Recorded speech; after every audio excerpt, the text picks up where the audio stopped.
In our headlines on this Friday afternoon, June 9th, here in South Korea. Air quality in the eastern parts of the United States remains dangerous as heavy smoke from rampant wildfires in Canada continues to make landfall in American neighborhoods, parks and schools. Meanwhile, South Korea's current account is back in the red for the month of April, posting a deficit of $790 million on the back of greater outbound travel. And over in Argentina, much to the disappointment of football fans here in the country, Team Korea loses to Italy in the semi-final match of the FIFA Under-20 World Cup in the early hours of this Friday, Korea Standard Time. Findings for April show Korea's current account losing ground to post a monthly deficit just after gaining some ground back in March. Pundits are linking the preliminary data to greater travel overseas. Our Moon Hye-ryun starts us off. South Korea's current account swung back into the red in April on the back of heightened outbound travel and increased dividend payments to foreign investors. Preliminary data released by the Bank of Korea on Friday showed that the country's current account recorded a deficit of $790 million in April. This follows a surplus in March, which was the first since December. However, the goods account recorded a surplus of $580 million in April for the first time in 7 months despite sluggish exports. We were able to confirm that the goods and services balance, which shows the key trend in the current account balance, has shown improvement since January, and that this trend continued in April. The goods account logged a deficit of around $1 billion in February and March and over $7 billion in January. The total value of exports fell on year by nearly 17%, marking 8 months of consecutive decline. Semiconductor exports saw more than a 40% decline on the back of the global economic slowdown, and exports in other major sectors such as electronic goods also saw significant on-year declines. Only auto, ship and machinery exports rose in April, with auto exports jumping by more than 40% amid rising popularity of eco-friendly cars. The service account, which includes earnings and spending on overseas trips and transport, recorded a $1.2 billion deficit. This is nearly $1.6 billion less than April last year, when the service account logged a surplus of $380 million. Increased outbound travel as a result of eased COVID-19 restrictions led to a continued deficit in the travel account of around $500 million, contributing to the service account deficit. The primary income account, responsible for monitoring foreign workers' wages and overseas dividend payments, experienced a deficit of $90 million in April due to an increase in dividend payments to foreign investors. Moon Hye-ryun, Arirang News. Also on the economic front, Korea's chips took center stage during the most recent emergency economic session led by President Yoon Suk-yeol and attended by corporate heavyweights and industry pundits back on Thursday. Our presidential office correspondent Kim Do-yeon reports. President Yoon Suk-yeol has called for nationwide efforts to protect and boost the country's chip-making competitiveness, saying the competition in the global semiconductor industry is an industrial war. This as he presided over the 17th Emergency Economy meeting with 60 industry insiders, including CEOs, scholars, and government officials on Thursday, strictly focused on the nation's chip export strength. 어찌됐든 이 반도체 전쟁에서 우리가 승리하려면은 민간의 혁신과 정부의 선도적 전략이 동시에 필요합니다. 기업과 투자, 유능한 인재들이 다 모이도록 정부가 이 제도와 제도 설계를 잘 하고 인프라를 잘 만들어야 됩니다. Semiconductors account for a fifth of South Korea's total exports and take around 55% of its manufacturing investment. South Korean firms have led the industry's market share for the past 20 years, with companies such as Samsung Electronics and SK Hynix especially showing strength in memory chips. However, recently, it's seen hurdles with large markets such as the U.S. creating the CHIPS Act amid Washington's push and pull with Beijing, creating complications for South Korean companies' production lines, while Chinese chip makers slowly catching up with South Korea's market share. That said, President Yoon promised industry players that government support will be there. President Yoon emphasized that semiconductors are South Koreans' livelihoods, their security, industry, and the economy itself, and called on ministers to get rid of any regulations that get in the way of the companies. The Ministry of Trade, Industry, and Energy also announced on Thursday that it's looking into injecting more than $1 billion to foster up-and-coming technology in the industry, such as power semiconductors, chips for automobiles, and advanced packaging, among other lucrative investments. In the meantime, this is the second time President Yoon specifically addressed the high-tech industry in an emergency economy meeting after batteries in April.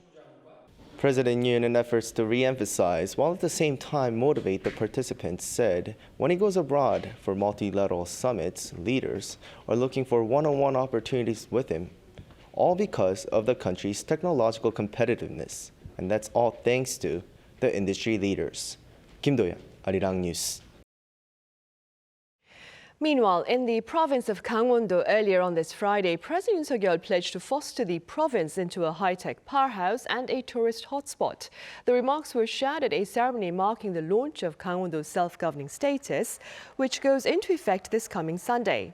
Accordingly, President Yoon announced that archaic regulations that previously hindered regional growth will be rooted out, paving the path to broader, balanced development. Gangwon-do's new status provides the province with various merits, such as a separate account for funding and greater foreign investment, as is the case for Jeju Island and Sejong City. Also, Korea is poised to partake in the Digital Economy Partnership Agreement. According to Seoul's Trade Ministry on this Friday, Korea will join founding countries Chile, New Zealand and Singapore to expand the partnership into a 4-member bloc that seeks to advance digital trade and to hammer out a framework for the broader digital economy. Membership discussions took place in Paris on the margins of the OECD Ministerial Council meeting, and the Trade Ministry here plans to officially join the bloc within this year. At the National Assembly here, ruling and opposition lawmakers have agreed to launch parliamentary hearings regarding Japan's plans to discharge its Fukushima radioactive wastewater into the sea come later this summer. Our political correspondent Han Sung-woo has details. South Korea's ruling People Power Party and its rival, the Democratic Party of Korea, have agreed to set up a special committee on Japan's plans to discharge radioactive wastewater from the crippled Fukushima nuclear power plant into the Pacific Ocean starting this summer. Details will still have to be ironed out, but the committee will be holding parliamentary hearings that could involve the 21-member team of Korean experts who recently returned from on-site inspections of the power plant's water treatment facilities. Whom the special committee will consist of will be decided after a corresponding motion is submitted, sometime next week during a plenary session and later passed. The members will come from both parties, and following committee-level discussions will also decide when it will conduct its activities. The parties have also agreed on a parliamentary probe into the National Election Commission, currently mired in a nepotism scandal over allegations of employment favoritism shown towards the children of several senior NEC officials. There was an urge to delve into everything going on with the Election Commission without any limitations on the scope of the probe. But yes, the recent employment scandal is the one that has come under the most scrutiny. The investigation will also cover allegations that the NEC came under nearly tens of thousands of hacking attempts by North Korea last year. The commission has been suspected of failing to detect some of those attempts. Han Sung-woo, Arirang News.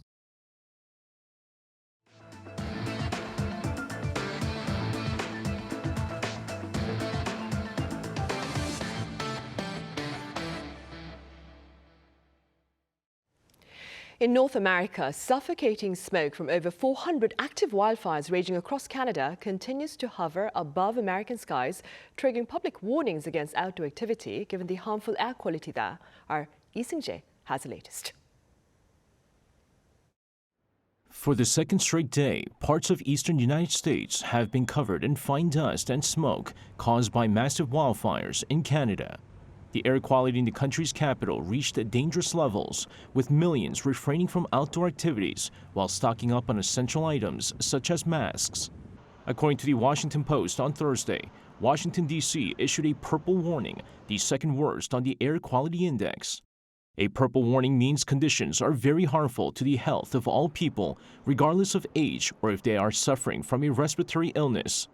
The D.C. mayor's office says poor air conditions could get worse and asks people to refrain from going outside as much as possible.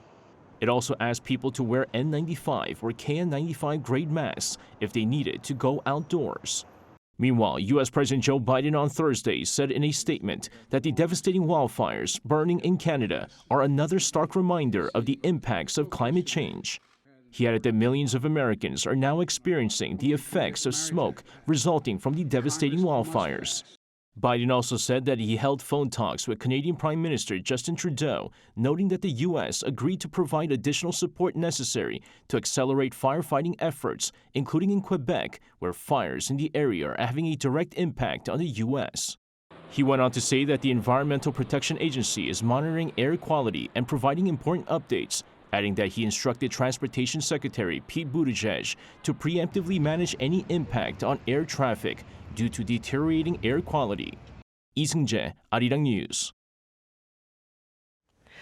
Meanwhile, here in capital Seoul, in the early hours of this Friday, football fans gathered in front of a big screen at Gwanghwamun Sq to cheer on Team Korea as it faced Italy in the semi-final match of the FIFA Under-20 World Cup, currently taking place in Argentina. My colleague Choi Soo-young was among the crowd here. It was an intense match. South Korea took on Italy for a place in the U20 World Cup final on Friday 6 a.m. Korea time. The Korea Football Association hosted the cheering event at Gwanghwamun Sq with the Seoul government and the official supporters of the U20 national football team, the Red Devils. And despite the early hours, the love and enthusiasm of South Korean football fans for their team. Even though the semi-final kicked off at such an early time, fans didn't hesitate to show up to cheer South Korea's U20 team at the square. The U20 World Cup is held every 2 years, but it was cancelled in 2021 due to COVID-19. The square was filled with excitement for South Korea's second consecutive U20 World Cup semi-final and a dream that they could do better than in 2019 when they lost in the final. I think we struggled during the first half, but it seems like we'll come back in the second half and win 2-0. I hope we can make history by achieving the first ever World Cup victory for South Korea.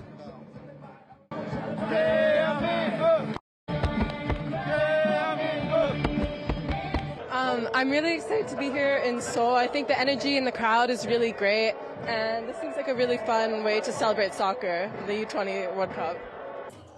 Italy, boasting their strongest squad, opened the scoring in the first half, but South Korea were all square 9 minutes later thanks to a penalty kick scored by Lee Seung-won. The goal brought fans from their seats, shouting loudly and shaking the square with their celebration. Tension, however, rose as the game went on, Italy having much of the possession. Then, with only 4 minutes remaining, Korean hearts were broken when the Italians took the lead and ultimately won the game 2-1. After the match, most of the fans tried to cheer the young Taeguk Warriors to give them a boost. It was impressive to see our players. I was so proud and the support from the fans were fervent. Though it is disappointing, there's still the 3rd, 4th place playoff, so I hope they gather their strength again. Officials said as over 1,000 people gathered, the facilities were well equipped to ensure safety. Although South Korea lost the game, there is no doubt they'll be hopeful for new opportunities that lies ahead of them. Choi Soo-young, Arirang News. Over in Busan, unmanned combat systems took the spotlight at an annual exhibition that showcases the latest advances in maritime security. Our defense correspondent Kim Hyun-seung files this report from the southern port city. Looking towards the horizon of South Korea's naval defense, we may be heading into an era where technology takes the helm. Unmanned vanguards in the shape of drones, vessels, and aircraft are poised to take over traditional combat roles. This futuristic vision was showcased front and center at this year's Maritime Defense Industry Exhibition, popularly known as MADEX, held from Wednesday to this Friday. We're going to see a drastic population decline from 2030. Our Navy will also go through a significant cut in personnel. Given this, there is no choice but to shift toward a future of hybrid warfare, integrating both manned and unmanned operations. LIJ Next One, South Korea's leading aerospace and defense company, opened the curtains on their high-tech unmanned air, underwater, and surface combatants. These systems allow pilots to remotely steer vessels, aircraft, and vehicles while being tens of kilometers away from the perilous sites of combat. In a direct face-off, Hyundai Heavy Industries and Hanwha Ocean also flaunted their hybrid manned and unmanned combat systems. We are, for the first time, revealing the hybrid manned-unmanned oceanic forces, including the unmanned command ship, reflecting the Navy's latest needs. We're currently showcasing an unmanned submarine, which is in the conceptual design phase at Navy headquarters. These breakthroughs, cultivated from homegrown technology, could potentially revolutionize South Korea's future naval operations. With the Navy project christened Sea Ghost, plans are underway to integrate efficient, power-driven unmanned and artificial intelligence systems into combat strategies. The fleet aims to integrate these high-tech forces into a variety of roles, including patrols, detection and destruction of sea mines, amphibious assaults, and more, as demonstrated on Thursday on the coast of Busan. The Navy's presentation offered a glimpse into the future of maritime combat, with both manned and unmanned craft working together to bring the best in defense capabilities.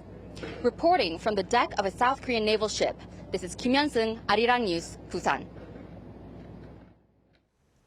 Rapid advances in AI technology are reigniting debate over ways to tackle its potential risks without hampering innovation. The question is, as pundits say, how to ensure that AI systems remain helpful as well as honest and, more importantly, harmless. Our business correspondent Arirang reports. There's no doubt that AI has its positives and can make life easier for us. But some people are really worried about AI technology, including the CEO of the company that made ChatGPT. If this technology goes wrong, it can go quite wrong, and we want to be vocal about that. We want to work with the government to prevent that from happening. In April, a music track called Heart on My Sleeve by an artist named Ghostwriter appeared online, but got removed from streaming services right away. The track sounded just like well-known pop stars Drake and The Weeknd, as it was made by an AI tool to combine the voices of the two. This is just one of many examples of the copyright issues of AI-generated works. Microsoft last year also faced a lawsuit over its AI-driven coding assistant GitHub Copilot for violating the rights of the programmers who posted code under open-source licenses on GitHub. Some are also worried about fake news. Last month, a fake image generated by AI was posted on Twitter, a picture of an explosion in the headquarters of the U.S. Department of Defense. This caused a brief dip in the U.S. stock market after it was promptly circulated by other news agencies. After the image was debunked, Bloomberg reported that this event was, quote, possibly the first instance of an AI-generated image moving the market. So where are we in terms of AI measures? South Korea has announced plans to strengthen the hyperscale AI sector, but there are no regulations on AI as of yet. One expert says this is where AI legal ethics come in. South Korea is also working on establishing what's called AI legal ethics. There are some challenges, though, as they may restrict technological development. That's why last year, ethical principles in AI development, usage, and distribution were set first. The EU, for instance, has been discussing the world's first ever AI Act since 2021. The act would include the definition of AI, classify risk levels and responses, and the appointment of supervisory authorities. China also revealed its blueprint for AI companies last month, while Washington, following its AI Bill of Rights established last year, is also preparing for detailed guardrails as it kicked off its subcommittee hearing on AI in May. Lee Dae-hyun, Arirang News.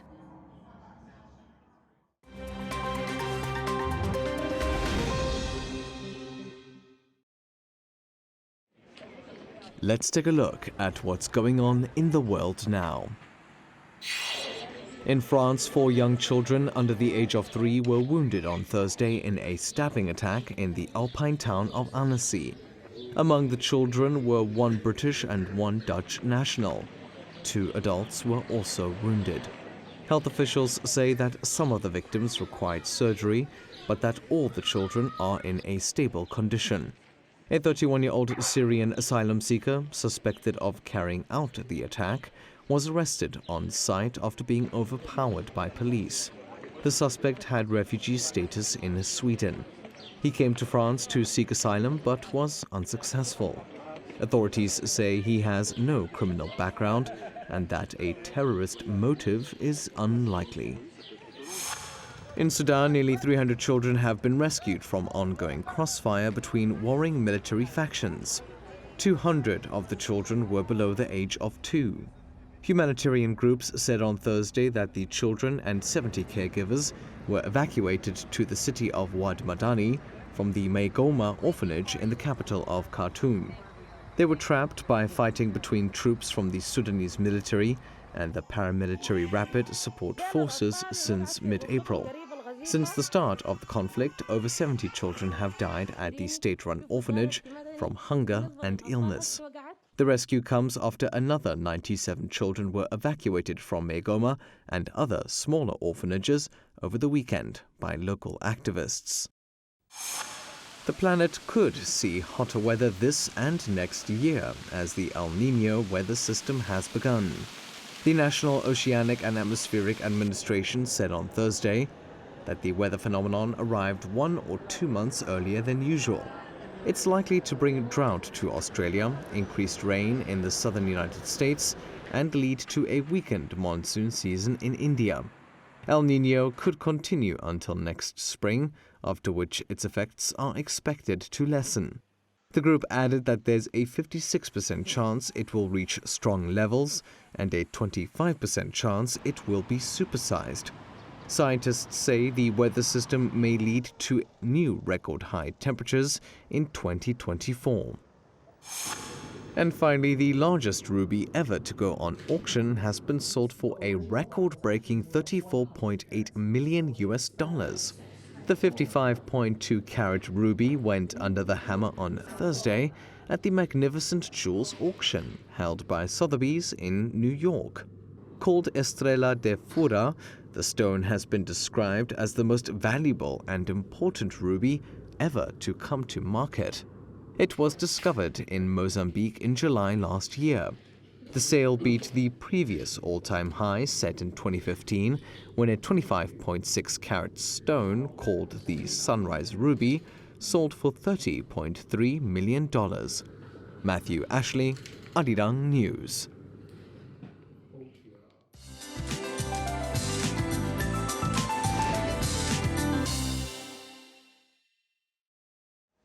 Good afternoon. After some heavy rain last night, we're having a bright and hot Friday. Then there will be passing rain in inland areas of Gyeongsang-do provinces with up to 20 millimeters in the forecast. It surely is hotter and sunnier for the central regions, with temperatures hiking to the upper 20s. Seoul sees highs going up about 4 degrees higher this afternoon. Southern inland areas are having highs jumping to near 30 degrees Celsius this afternoon again. Then strong UV rays will beam down with high ozone levels, so those in Gyeongsang-do provinces need to brace for heat, sunshine, and passing rain today. Meanwhile, air quality will be normal to good nationwide all day. We have frequent rain in the forecast this weekend. On Saturday, central regions, Jeollabuk-do and Gyeongsang-pukdo provinces will see rain. The capital area will see rain around lunchtime into the evening. Then on Sunday, there will be scattered rain nationwide. That's Korea for you, and here's a look at the international weather conditions.